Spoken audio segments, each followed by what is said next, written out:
ہم کریں گے ہر مظلوم کی حمایت۔ بسم اللہ الرحمن الرحیم۔ السلام علیکم، میں ہوں حرین فاطمہ اور آپ دیکھ رہے ہیں حمایتی نیوز HD چینل۔ نظر ڈالتے ہیں آج کی اہم خبروں پر۔ قومی شاہراہ پہ دن دہاڑے ڈکیتی، معروف سماجی رہنما ڈاکٹر بھاگچند میشوری لٹ گئے۔ اسٹیل ٹاؤن تھانے کی حدود میں آج صبح گلشن حدید کے قریب قومی شاہراہ پہ 3 مسلح ڈاکوؤں نے سماجی رہنما اور میشوری ایکشن کمیٹی کے رہنما ڈاکٹر بھاگچند میشوری کو لوٹ لیا۔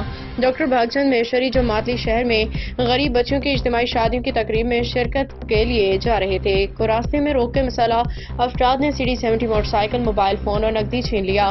قانون نافذ کرنے والے ادارے اور انتظامیہ فوری ایکشن لیں۔ اس واقعے پہ شہریوں اور سماجی حلقوں میں شدید غم و غصہ پایا جا رہا ہے۔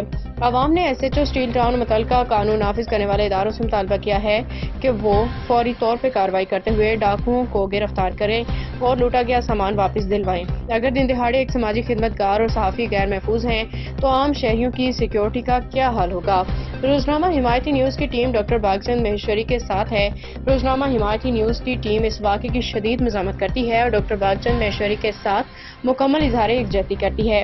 ہم مطالبہ کرتے ہیں کہ قانون نافذ کرنے والے ادارے فوری ایکشن لیتے ہوئے ملزمان کو گرفتار کریں، متاثرہ شخص کا سامان واپس کریں، عوام کی جان و مال کے تحفظ کے یقینی بنایا جائے تاکہ اس قسم کے واقعات کا سدباب ہو سکے۔ غلام مصطفیٰ جاٹ کی رپورٹ۔ اب تک کے لیے اتنا ہی۔ مزید خبروں اور اپڈیٹ سے باخبر رہنے کے لیے دیکھتے رہیں حمایتی نیوز HD چینل۔